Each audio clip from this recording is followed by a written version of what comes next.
One of the important things to contemplate and reflect upon is how the church began. On the feast day of St. Peter and Paul, this is one of the reasons for this feast.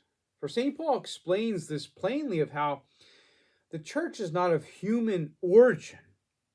Also, how he stated that he persecuted the church of God. To this very day, it's the church of God.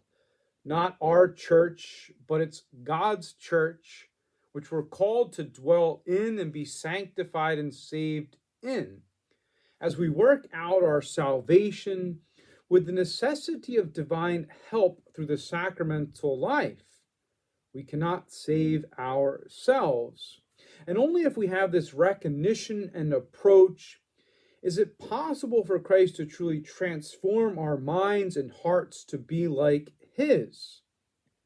For there should always be this healthy fear in divine worship that helps us to be careful that we do not wind up sliding into the comfortable familiarity that drives out respect for Christ, God's Son, or the church's teachings, which either are derived directly from Christ Himself, or they are the fruit of resting on the heart of Christ.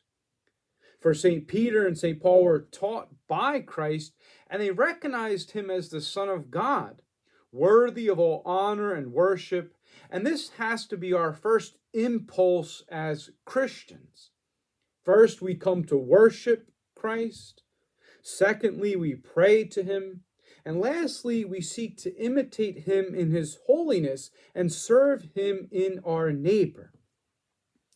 Only in this way will we be able to be docile enough to be led where we don't want to go to glorify Christ.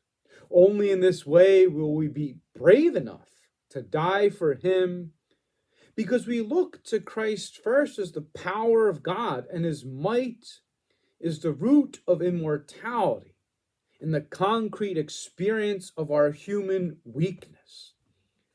We do not look to save ourselves or follow some man-made philosophy of how to be saved, but we look to Christ, who we commune with at every Holy Eucharist.